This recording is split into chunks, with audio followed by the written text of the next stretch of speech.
Assalamualaikum warahmatullahi wabarakatuh. Bertemu lagi di Nurhid Official. Saya Nur Hidayah.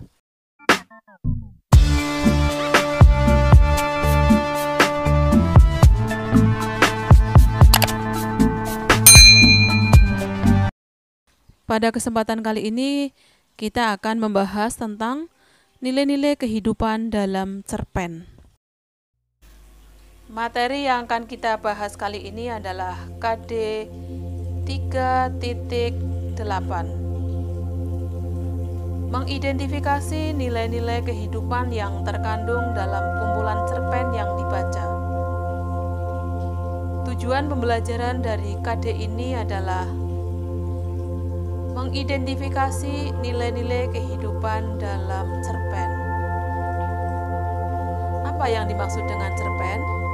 Tentunya semua tidak asing dengan yang dimaksud dengan cerpen, tetapi di sini perlu ditegaskan kembali.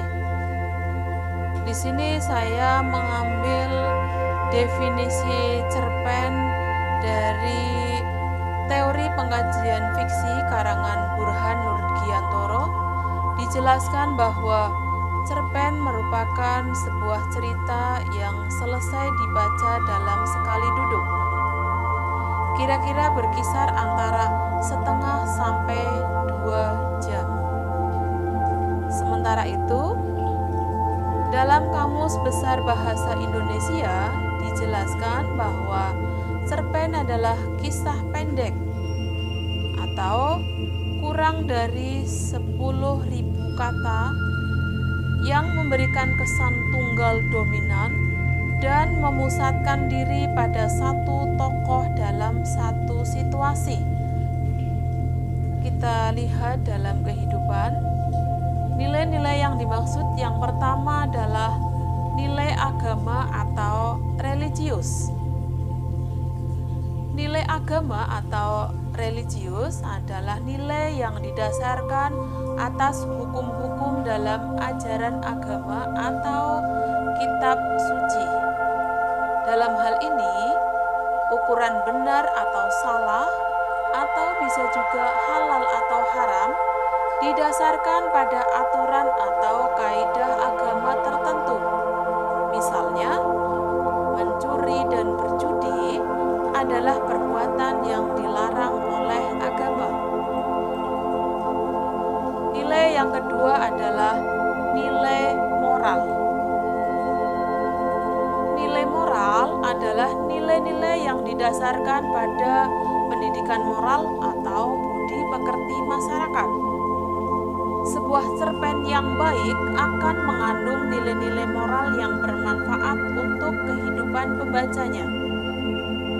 Sebagai contoh, ketika kita mencium tangan atau berjabat tangan dengan orang yang lebih tua dan tidak menyela pembicaraan orang lain.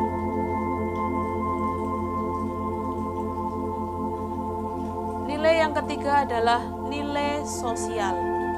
Apa yang dimaksud dengan nilai sosial? Nilai sosial adalah nilai-nilai yang didasarkan pada adat istiadat yang dianut oleh masyarakat sosial setempat, yakni tentang ukuran baik atau buruk, atau bisa juga tentang pantas atau tidak pantasnya sesuatu untuk dilakukan.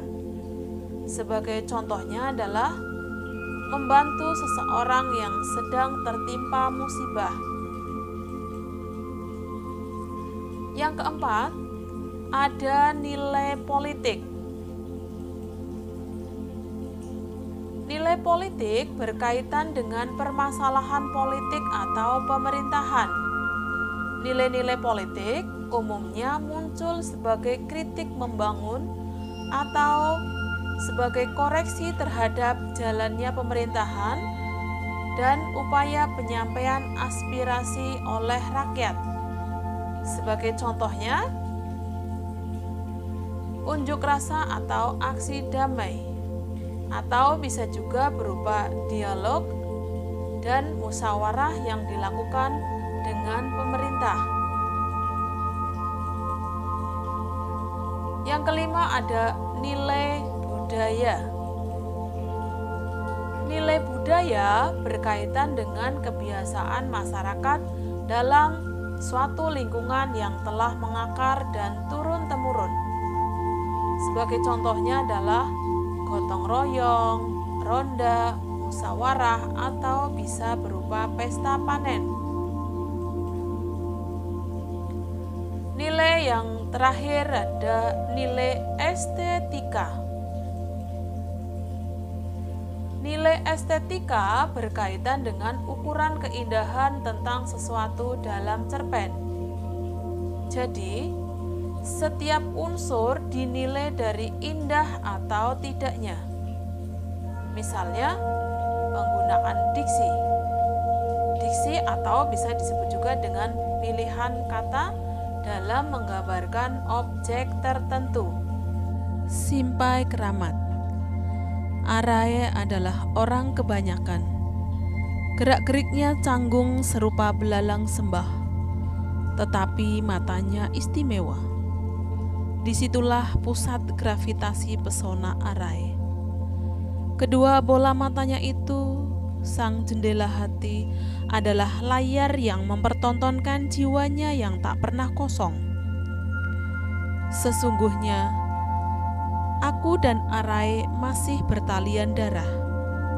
Neneknya adalah adik kandung kakekku dari pihak ibu. Namun sungguh malang nasibnya. Waktu ia kelas 1 SD, ibunya wafat saat melahirkan adiknya. Arae baru 6 tahun ketika itu, dan ayahnya gemetar di samping jasad beku sang istri yang memeluk erat bayi merah bersimbah darah. Anak beranak itu meninggal bersamaan. Lalu Arae tinggal berdua dengan ayahnya. Kepedihan belum mau menjauhi Arae. Menginjak kelas 3 SD, ayahnya juga wafat. Arae menjadi yatim piatu, sebatang kara. Ia kemudian dipungut keluarga kami. Aku teringat beberapa hari setelah ayahnya meninggal, dengan menumpang truk kopra, aku dan ayahku menjemput Arae. Sore itu, ia sudah menunggu kami di depan tangga gubuknya, berdiri sendirian di tengah belantara ladang tebu yang tak terurus. Anak kecil itu mengapit di ketiaknya karung kecampang berisi beberapa potong pakaian, sajadah, gantung tempurung kelapa, mainan buatannya sendiri, dan bingkai plastik murahan berisi foto hitam putih ayah dan ibunya ketika pengantin baru. Sebatang potlot yang kumal ia selipkan di daun telinganya. Penggaris kayu yang sudah patah disisipkan di pinggangnya. Tangan kirinya menggenggam beberapa lembar buku tak bersampul. Celana dan bajunya dari kain belacu lusuh dengan kancing yang tak lengkap. Itulah seluruh harta bendanya.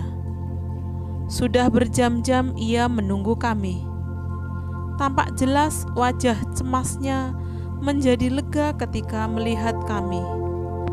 Aku membantu membawa buku-bukunya dan kami meninggalkan gubuk berdinding lelak beratap daun itu. Di perjalanan, aku tak banyak bicara karena hatiku ngilu mengenang nasib malang yang menimpa sepupu jauhku ini. Ayahku duduk di atas tumpukan kopra, memalingkan wajahnya. Tak sampai hati memandang Arae. Aku dan Arae duduk berdampingan di pojok bak truk yang terbanting-banting di atas jalan sepi berbatu-batu. Kami hanya diam. Arae adalah sebatang pohon kara di tengah padang karena hatinya ia tinggal sendiri dari garis keturunan keluarganya. Ayah ibunya merupakan anak-anak tunggal dan kakek neneknya dari kedua pihak orang tuanya juga telah tiada. Orang Melayu memberi julukan Simpai Keramat untuk orang yang terakhir tersisa dari satu klan. Aku mengamati Arai. Kelihatan jelas kesusahan telah menderanya sepanjang hidup. Ia seusia denganku, tetapi tampak lebih dewasa. Sinar matanya jernih, polos sekali. Lalu aku tak dapat menahan air mataku untuk mengalir. Aku tak dapat mengerti bagaimana anak semuda itu menanggungkan cobaan sedemikian berat sebagai Simpai Keramat. Arai mendekatiku, lalu menghapus air mataku dengan lengan bajunya yang kumal. Tindakan itu membuat air mataku mengalir semakin deras. Sempat kulirik ayahku yang mencuri-curi pandang kepada kami. Wajah beliau sembab dan matanya semerah buah saga. Lalu Arai melangkah menuju depan truk. Ia berdiri tegak di sana serupa orang berdiri di hidung haluan kapal. Pelan-pelan ia melapangkan kedua lengannya dan membiarkan angin menerpa wajahnya. Ia tersenyum penuh semangat. Agaknya ia juga bertekad memerdekakan dirinya dari duka yang mengharu biru yang membelenggunya seumur hidup. Ia telah berdamai dengan kepedihan dan siap menantang nasibnya. Jahitan kancing bajunya yang rapuh satu persatu terlepas hingga bajunya melambai-lambai seperti sayap kumbang sagu tadi. Ia menggoyang-goyang tubuhnya bak Raja Wali di angkasa luas. Ayahku tersenyum, mengepalkan tinjunya kuat-kuat, dan aku ingin tertawa sekeras-kerasnya. Tetapi aku juga ingin menangis sekeras-kerasnya. Simpai Keramat dalam Sang Pemimpi, Andrea Hirata. Dari cerpen yang sudah dibacakan tadi berjudul Simpai Keramat dalam Sang Pemimpi karya Andrea Hirata, kita dapat menganalisis nilai-nilai apa yang ada di dalamnya. Nilai yang terkandung dalam cerpen Simpai Keramat yang pertama kita bisa menemukan adanya nilai agama.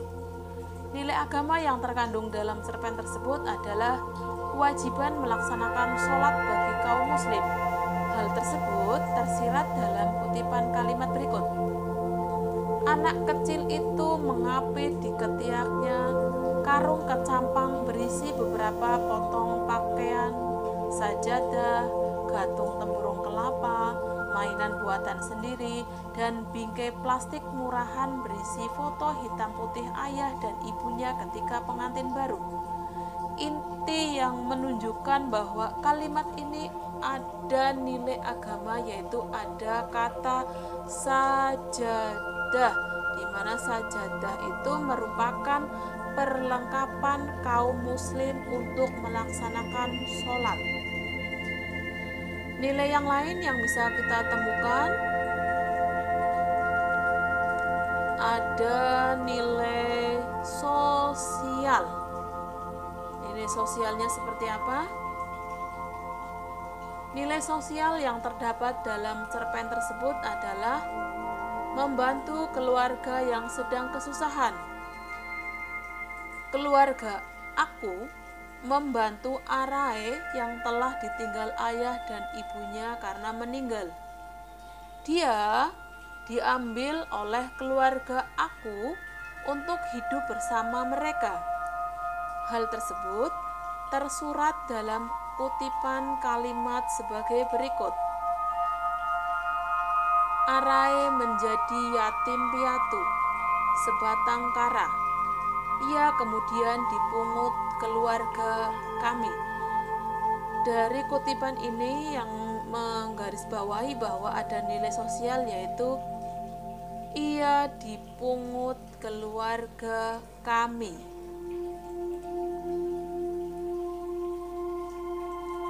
Nilai yang lainnya yang bisa kita temukan adalah nilai budaya.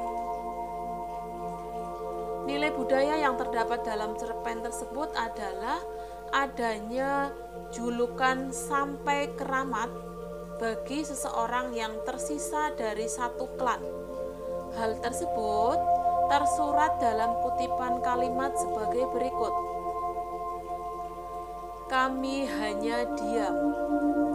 Arai adalah sebatang pohon kara di tengah padang karena hanya tinggal ia sendiri dari garis keturunan keluarganya. Ayah ibunya merupakan anak-anak tunggal dan kakek neneknya dari kedua pihak orang tuanya juga telah tiada. Orang Melayu memberi julukan simpai keramat untuk orang terakhir yang tersisa dari satu klan. Demikian nilai-nilai yang dapat kita temukan dari cerpen dengan judul Simpai Keramat. Kemudian berikutnya kita masuk pada tugas, di mana tugas ini adalah untuk memberikan penegasan kira-kira siswa sudah dapat memahami nilai-nilai kehidupan apa saja yang ada dalam cerpen. Tugas kali ini yang pertama adalah carilah 2 cerpen dari berbagai sumber. Kemudian yang kedua, tuliskan nilai-nilai kehidupan yang ada dalam cerpen tersebut pada format berikut. Dari 2 tugas tadi nanti ditulis di format ini. Ini ada 2 nomor. Nomor yang pertama berarti merujuk pada judul cerpen yang pertama. Nanti di sini dituliskan judul cerpennya apa. Kemudian di sini cuplikan cerpen. Yang dimaksud dengan cuplikan cerpen berarti di sini siswa menuliskan bagian kutipan yang ada di dalam cerpen. Kemudian kutipan yang ditulis ini merujuk pada nilai-nilai kehidupan. Kutipan tadi kita bisa menyebutnya sebagai nilai apa? Apakah nilai sosial, nilai moral, nilai religi, nilai politik, atau bisa juga nilai estetika. Kemudian di sini ada keterangan.